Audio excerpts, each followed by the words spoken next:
Hi friends, welcome back to my channel. ಯಾರೆಲ್ಲ subscribe ಮಾಡದೆ video ನೋಡ್ತಿದ್ದೀರೋ ದಯವಿಟ್ಟು ಸಬ್ಸ್ಕ್ರೈಬ್ ಮಾಡ್ಕೊಳ್ಳಿ. ಇವತ್ತು ನಾನು ಹೆಸರುಕಾಳು ದೋಸೆ ಪೆಸರಟ್ಟು ಅಂತಾರಲ್ಲ, ಅದನ್ನ ಯಾವ ರೀತಿ ಮಾಡೋದು ಅಂತ ತೋರಿಸ್ಕೊಡ್ತೀನಿ. ಇದಕ್ಕೆ ನಾನಿಲ್ಲಿ 2 ಕಪ್ ಅಷ್ಟು ಅಕ್ಕಿನ ತೊಗೊಂಡಿದ್ದೀನಿ. 2 ಕಪ್ ಅಕ್ಕಿಗೆ 1 ಕಪ್ ಅಷ್ಟು ಹೆಸರು ಕಾಳನ್ನು ತೊಗೊಂಡಿದ್ದೀನಿ. ಹಾಗೆ ಸ್ವಲ್ಪ ಉದ್ದಿನ ಬೇಳೆನ ತೊಗೊಂಡಿದ್ದೀನಿ. ಈಗ ಇದು ಒಂದು ಪಾತ್ರೆ ತೊಗೊಂಡು ಅದಕ್ಕೆ ತೊಗೊಂಡಿರುವಂಥ ಎಲ್ಲ ಕಾಳುಗಳನ್ನು ಇದಕ್ಕೆ ಹಾಕಿ, ಇಲ್ಲಿ ಮಾರ್ನಿಂಗ್ ದೋಸೆ ಮಾಡ್ಕೋಬೇಕು ಅಂತಂದರೆ ನೀವು ನೈಟೇ ನೆನೆ ಹಾಕಿಟ್ಬಿಡಿ. ಇದನ್ನು ರುಬ್ಬಿ ಜಾಸ್ತಿ ಹೊತ್ತು ಇಡಕ್ಕೆ ಹೋಗಬಾರ್ದು, ಸ್ವಲ್ಪ ಕಹಿ ಬಿಟ್ಕೊಂಡ್ಬಿಡುತ್ತೆ. ಅದಕ್ಕೆ ನೀವು ನೈಟ್ ನೆನೆ ಹಾಕಿಟ್ಬಿಡಿ. ಮಾರ್ನಿಂಗ್ ರುಬ್ಬಿ 1-2 ಅವರ್ಸ್ ಆದಮೇಲೆ ನಾವು ದೋಸೆನ ಮಾಡ್ಕೋಬೋದು. ಈಗ ಇದೆಲ್ಲನ ಹಾಕಿಬಿಟ್ಟು ಇದನ್ನು ಚೆನ್ನಾಗಿ ಒಂದು 2ರಿಂದ 3 ಸತಿ ನೀರಿನಲ್ಲಿ ವಾಶ್ ಮಾಡ್ಕೊಳ್ಳಿ. ಈಗ ವಾಶ್ ಮಾಡ್ಕೊಂಡಿದ್ದೀನಿ. ವಾಶ್ ಮಾಡ್ಕೊಂಡ ನಂತರ ಇದಕ್ಕೆ ನಾನು ನೀರನ್ನು ಹಾಕಿ ಕಂಪ್ಲೀಟಾಗಿ ಎಲ್ಲ ಕಾಳುಗಳು ಮುಳುಗೋ ತನಕ ನೀರನ್ನು ಹಾಕಿ ಇದನ್ನು ಪೂರ್ತಿ ರಾತ್ರಿ ನೆನೆಯೋಕ್ಕೆ ಬಿಟ್ಬಿಡಬೇಕು. ಈ ರೆಸಿಪಿ ಇಷ್ಟ ಆದರೆ ಲೈಕ್, ಶೇರ್, ಕಮೆಂಟ್ ಕೂಡ ಮಾಡಿ. ಹಾಗೆ ನಿಮ್ಮ ಫ್ರೆಂಡ್ಸ್, ಫ್ಯಾಮಿಲಿ ಜೊತೆ ಎಲ್ಲನೂ ಶೇರ್ ಮಾಡ್ಕೊಳ್ಳಿ. ನೋಡಿ, ಈ ರೀತಿ ನೆನೆಯೋಕ್ಕೆ ಇಟ್ಬಿಡಬೇಕು. ಹೋಲ್ ನೈಟ್ ಇದು ನೆನೆಯೋಕ್ಕೆ ಬಿಟ್ಬಿಟ್ಟಿದ್ದೆ. ಈಗ ಮಾರ್ನಿಂಗ್ ನೋಡಿ ತುಂಬ ಚೆನ್ನಾಗಿ ನೆಂದಿದೆ ಎಲ್ಲ ಕಾಳುಗಳು. ಈಗ ಇದನ್ನು ಒಂದು ಮಿಕ್ಸಿ ಜಾರ್ಗೆ ಹಾಕೋತಾ ಇದ್ದೀನಿ. ಮಿಕ್ಸಿ ಜಾರ್ಗೆ ಹಾಕ್ಕೊಂಡು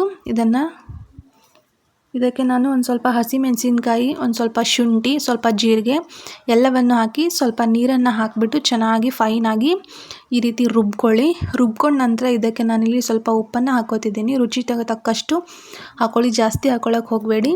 ಹಾಗೆ ಸ್ವಲ್ಪ ಅಡುಗೆ ಸೋಡಾನ ಹಾಕೋತಿದ್ದೀನಿ. ಎರಡನ್ನೂ ಹಾಕಿಬಿಟ್ಟು ಚೆನ್ನಾಗಿ ಮಿಕ್ಸ್ ಮಾಡಿ. ನೋಡಿ, ಈ ಕನ್ಸಿಸ್ಟೆನ್ಸಿನಲ್ಲಿ ಇದ್ದರೆ ಸಾಕಾಗುತ್ತೆ. ತುಂಬ ತೆಳುವಿಗೂ ಮಾಡೋಕ್ಕೆ ಹೋಗಬೇಡಿ, ತುಂಬ ಗಟ್ಟಿನೂ ಮಾಡೋಕ್ಕೆ ಹೋಗಬೇಡಿ. ಈ ಕನ್ಸಿಸ್ಟೆನ್ಸಿ ಪರ್ಫೆಕ್ಟ್ ಆಗಿದೆ. ಈ ರೀತಿ ಚೆನ್ನಾಗಿ ಮಿಕ್ಸ್ ಮಾಡ್ಕೊಳ್ಳಿ. ಮಿಕ್ಸ್ ಮಾಡ್ಕೊಂಬಿಟ್ಟು 1-2 ಅವರ್ ಹಾಗೆ ಬಿಟ್ಬಿಡಿ. ಬಿಟ್ಟ ನಂತರ ಆಮೇಲೆ ಒಂದು ತವಾಗೆ ಎಣ್ಣೆ ಹಚ್ಕೊಂಬಿಟ್ಟು ಈಗ ದೋಸೆ ಬ್ಯಾಟರ್ ರೆಡಿ ಮಾಡ್ಕೊಂಡಿರ್ತೀವಲ್ಲ ಅದನ್ನು ಹಾಕಿಬಿಟ್ಟು, ನಿಮಗೆ ತೆಳು ಬೇಕಾದರೆ ತೆಳು, ಇಲ್ಲ ಸ್ವಲ್ಪ ದಪ್ಪ ಬೇಕಾದರೆ ದಪ್ಪನೇ ಹಾಕ್ಕೊಳ್ಳಿ. ಈ ಹೆಸರುಕಾಳು ದೋಸೆ ಸ್ವಲ್ಪ ತೆಳುವಿದ್ರೇ ತುಂಬ ಚೆನ್ನಾಗಿ ಅನಿಸುತ್ತೆ ಟೇಸ್ಟು. ನೋಡಿ, ಈ ರೀತಿ ನೀಟಾಗಿ ದೋಸೆನ ಹಾಕ್ಕೊಳ್ಳಿ. ಫ್ಲೇಮು ಸ್ವಲ್ಪ ಮೀಡಿಯಮ್ ಟು ಹೈನಲ್ಲೇ ಇಟ್ಕೊಳ್ಳಿ, ಲೋ ಇಟ್ಕೋಬೇಡಿ, ಹಸಿ ಹಸಿ ಆಗಿಬಿಡುತ್ತೆ ದೋಸೆ. ಈ ರೀತಿ ಬಿಡಿ. ಹೀಗೆ ಸ್ವಲ್ಪ ಇದು ಕ್ರಿಸ್ಪಿ ಆಗೋವರೆಗೂ. ಈಗ ಸ್ವಲ್ಪ ಕಲರ್ ಚೇಂಜ್ ಆಯ್ತಲ್ಲ, ಈಗ ಇದನ್ನು ತಿರುಗಿಸಿ ಹಾಕೋಣ. ನೋಡಿ, ಎಷ್ಟು ಚೆನ್ನಾಗಿ ಬಂದಿದೆ.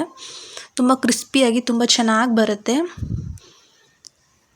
ನೋಡಿ, ಈಗ ಇದನ್ನು ಇನ್ನೊಂದು ಸೈಡನ್ನು ಸ್ವಲ್ಪ ಬೇಯಿಸ್ಕೊಳ್ಳೋಣ.